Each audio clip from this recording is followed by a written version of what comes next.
రెండో వైపున ఏం కనిపిస్తూ ఉందో? బాధుడే బాధుడు. బహుశా ఎప్పుడూ ఎవరికి ధైర్యం కూడా చేయలేరేమో.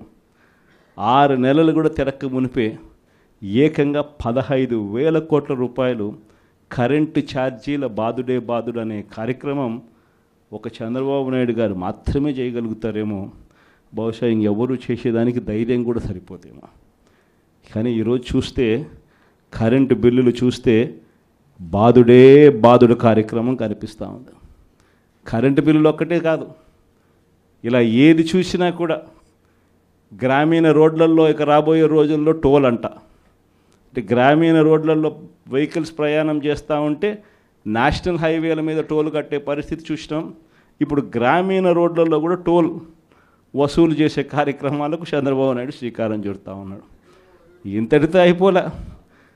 సబ్ రిజిస్టర్ ఆఫీసుకు పోతే రిజిస్ట్రేషన్ ఫీజులు పెంచే కార్యక్రమంతో మొదలు పెడితే మొట్టమొదటిసారిగా రిజిస్ట్రేషన్ ఫీజులే కాదు, రిజిస్ట్రేషన్ ఫీజులు స్థలాల మీదనే కాదు, రిజిస్ట్రేషన్ ఫీజులు ఆ స్థలాల్లో ఉన్న ఆ ఇళ్ళ మీద కూడా.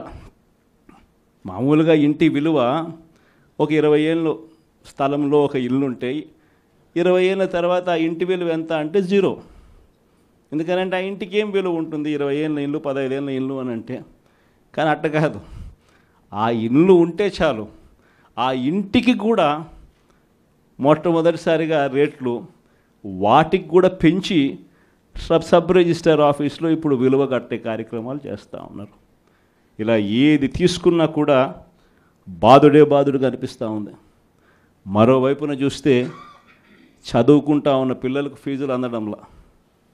చదువుకుంటా ఉన్న పిల్లలకు మామూలుగా జనవరి, ఫిబ్రవరి, మార్చికి సంబంధించిన క్వార్టర్కి సంబంధించిన విద్యా దీవెన మామూలుగా మేలో ఇవ్వాలి, ఏప్రిల్లో వెరిఫికేషన్ చేయాలి, మేలో మామూలుగా ఫీజులు వెనక్కి ఇవ్వాలి, ఫీజులు ఇవ్వాలి ఆ పిల్లల తల్లుల ఖాతాల్లోకి. మనం ఉంటే అదే జరిగేది. జనవరి, ఫిబ్రవరి, మార్చికి సంబంధించి ఏప్రిల్లో వెరిఫికేషన్ చేసి మేలో ఇచ్చే పరిస్థితి. కానీ మొట్టమొదటిసారిగా ఎవ్రీ క్వార్టర్ అంటే ప్రతి 3 నెలలకు ఒకసారి మన హయాంలో చదివించే తల్లిదండ్రుల ముఖంలో చిరునవ్వు చూస్తూ ఏ పిల్లాడి చదువు కూడా ఆగిపోకుండా అడుగులు వేస్తూ ప్రతి 3 నెలలకు ఒకసారి మనం ఫీజులు ఇస్తూ ఉన్న కార్యక్రమం విద్యా దీవెన, వసతి దీవెన కింద మనం ఇస్తూ ఉంటే ఈరోజు మొట్టమొదటిసారిగా జనవరి, ఫిబ్రవరి, మార్చి బాయ్, ఏప్రిల్, మే, జూన్ బాయ్, జూలై, ఆగస్ట్, సెప్టెంబర్ బాయ్, అక్టోబర్, నవంబర్, డిసెంబర్ బాయ్, మొత్తం 4 క్వార్టర్స్కి సంబంధించిన ఫీజులు 700 కోట్లు ఇంటూ 4 అంటే 2,800 కోట్లు డ్యూ. వసతి దీవెన కింద మామూలుగా ప్రతి సంవత్సరం ఏప్రిల్ మాసంలో 1,100 కోట్లు మనం బటన్ నొక్కి నేరుగా పిల్లల చేతుల్లో పెడతా ఉంటే అది పాయ.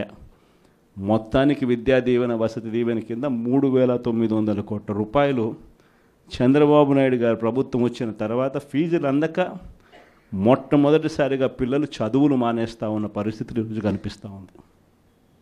మొట్టమొదటిసారిగా ఆరోగ్యశ్రీ పరిస్థితి, నెలకు 300 కోట్ల రూపాయలు ఆరోగ్యశ్రీకి వైఎస్ఆర్సీపీ హయాంలో అమలు చేస్తూ ఏకంగా 1000 ప్రొసీజర్లు ఉన్నదాన్ని 3,300 ప్రొసీజర్లకు తీసుకొని పోయి ఏకంగా 25 లక్షల దాకా ప్రతి పేదవాడికి ఉచితంగా వైద్యం అందించే కార్యక్రమానికి శ్రీకారం చుట్టి గొప్పగా ఆరోగ్యశ్రీ పథకాన్ని మనం అమలు చేస్తే, ఆరోగ్యశ్రీయే కాకుండా ఆరోగ్య ఆసరా కూడా ఇస్తూ మనము చేస్తే ఈరోజు ఆరోగ్యశ్రీకి సంబంధించి ఇప్పటికే చంద్రబాబు నాయుడు గారు ప్రభుత్వం వచ్చిన తర్వాత ఇప్పటికే ఈ 8 నెలల కాలంలోనే ఏకంగా మార్చి నుంచి తీసుకుంటే ఏకంగా 3,000 కోట్ల రూపాయలు బకాయిలు ఆరోగ్యశ్రీ. ఏ పేదవాడు హాస్పిటల్కు పోలేని పరిస్థితి, ఏ పేదవాడు హాస్పిటల్కి వెళ్ళినా కూడా నెట్వర్క్ హాస్పిటల్స్లో ఈరోజు ఫ్రీగా పేదవాడికి వైద్యం చేసే పరిస్థితి ఎక్కడా లేదు. ఈరోజు వైద్య రంగానికి సంబంధించిన పరిస్థితి ఇది. వ్యవసాయ రంగానికి సంబంధించి పరిస్థితి చూస్తే ఉచిత పంటల బీమా గాలికి ఎగిరిపోయింది, ఆర్బీకే నిర్వీర్యమైపోయాయి, ఈ క్రాప్ అన్నది కనిపించడంలా. రైతు భరోసా కింద రైతులకు పెట్టుబడి సహాయం కింద మన హయాంలో రైతులకు తోడుగా ఉంటూ రైతుకు అండగా ఉంటూ పెట్టుబడి సహాయంతో తోడుగా అందిస్తూ ఉంటే పెట్టుబడి సహాయం ఇచ్చేది పక్కకి వెళ్ళిపోయింది. ఆయన ఇస్తానన్న 20,000 రూపాయలు గాలికి ఎగిరిపోయింది. అసలు ప్రభుత్వం అంటే ఏమిటి? విద్య, వైద్యం, వ్యవసాయం, ఈ 3 రంగాలతో పాటు గవర్నెన్స్, ఈ 4 రంగాలను చూసుకోవడమే ప్రభుత్వం అంటే బాధ్యత. ఈ 4 రంగాల పరిస్థితి ఈరోజు ఎలా ఉందా? విద్య గాలికి ఎగిరిపోయింది, వైద్యం గాలికి ఎగిరిపోయింది, వ్యవసాయం గాలికి ఎగిరిపోయింది. ఈరోజు గవర్నెన్స్ చూద్దామనంటే రెడ్ బుక్ రాజ్యం జరుగుతూ ఉంది. ట్రాన్స్పరెంట్గా డోర్ టు డోర్ డెలివరీ జరిగే పరిస్థితి నుంచి, ఇంటి వద్దకే పాలన దగ్గర నుంచి ఈరోజు తెలుగుదేశం పార్టీ కార్యకర్తల చుట్టూ తిరగాల్సిన పాలన మళ్ళీ స్టార్ట్ అయింది. ఈరోజు జరుగుతూ ఉన్న గవర్నెన్స్. మరి ఇలాంటి నేపథ్యంలో మనం అంతా కలుస్తూ ఉన్నాం. మరి మీరే చెప్పండి, ప్రజలకు తోడుగా మనం ఉండాలి కదా, ప్రజలకు అండగా మనం నిలబడాలి కదా.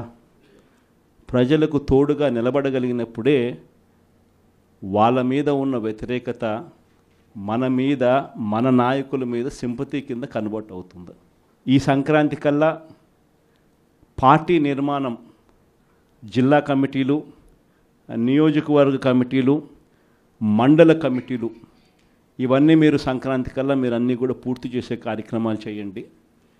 దాని తర్వాత జనవరి, ఫిబ్రవరి నుంచి, జనవరి చివరిలో కానీ ఫిబ్రవరి మొదటి వారం నుంచి కానీ నా ప్రోగ్రాములు కూడా స్టార్ట్ అవుతాయి. నేను కూడా జిల్లాలకు వస్తాను, నేను కూడా జిల్లాల్లోనే నిద్ర చేస్తాను. ప్రతిరోజు ఒక 2 నియోజకవర్గాలు చొప్పున కార్యకర్తలందరితో కూడా మమేకమయ్యే కార్యక్రమం చేసే కార్యక్రమానికి శ్రీకారం చుడతాను.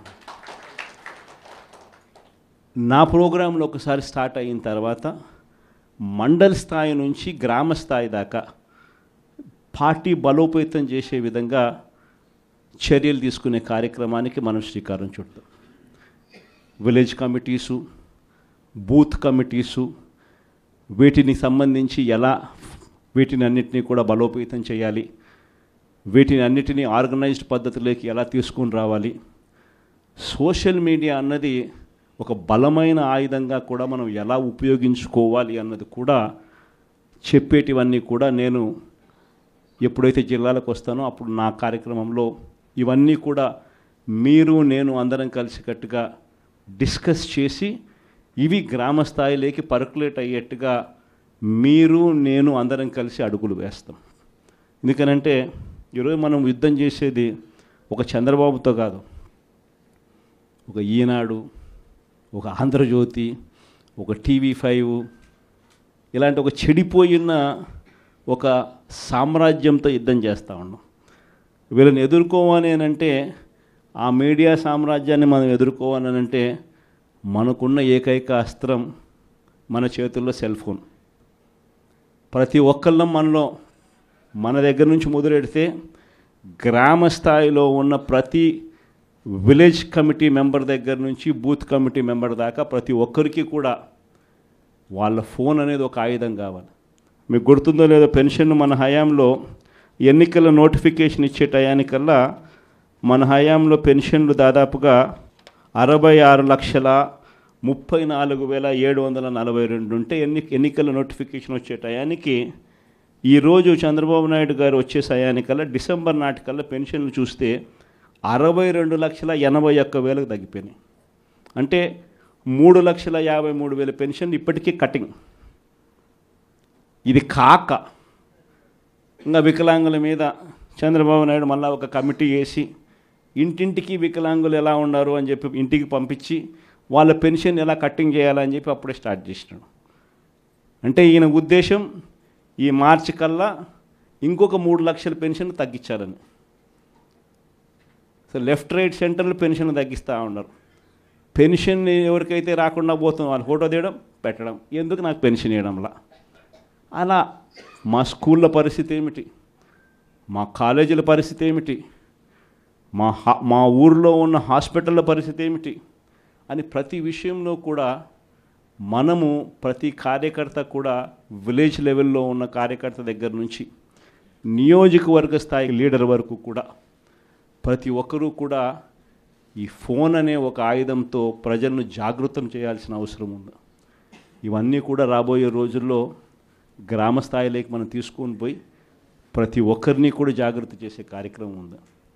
ఇన్ఫ్యాక్ట్ ఇవన్నీ కూడా రాబోయే రోజుల్లో అందరం కలిసికట్టుగా అడుగులు వేసి చంద్రబాబు నాయుడు గారి ప్రభుత్వాన్ని గట్టిగా నిలదీసే కార్యక్రమం చేయాలి. బహుశా కార్యకర్తలకు సంబంధించి ఇంతవరకు ఒక మాదిరిగా చూసాం. కార్యకర్తలను ఇక్కడ కాదు, కార్యకర్తలను ఇంకా గొప్పగా చూసుకునే కార్యక్రమం కూడా జరగాల అని చెప్పి కూడా ఆలోచన చేస్తాను. మీ అందరికీ కూడా నేను ఈ విషయం భరోసా ఇచ్చి కూడా చెప్తా ఉన్నా. ఈసారి మాత్రం కార్యకర్త అనేవాడు వైఎస్ఆర్సీపీ జెండా మోసిన ప్రతి ఒక్కరికి చెప్తా ఉండా, ఈసారి జగన్ మీకు ఖచ్చితంగా భరోసా ఇస్తాడని చెప్పి మాత్రం హామీ ఇస్తాను. ఎందుకనంటే ఈ మాదిరిగా ఎప్పుడు కూడా పరిస్థితి ఎప్పుడు చూడలా, మొట్టమొదటిసారి చూస్తూ ఉన్నాం ఈ మాదిరిగా పరిస్థితి.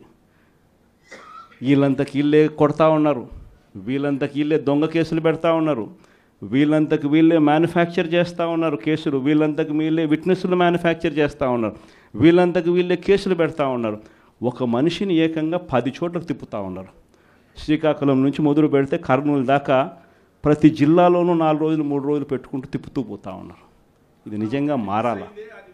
ఈ కళ్ళెదుటే కనిపిస్తూ ఉన్న ఈ కార్యక్రమాలు ఇవన్నీ చూస్తూ ఉన్నప్పుడు మాత్రం నిజంగా మీ అందరికీ నేత్రం ఖచ్చితంగా ఈ భరోసా ఇస్తా, ఖచ్చితంగా నేను చెప్తా ఉన్నా ఈ మాటలు.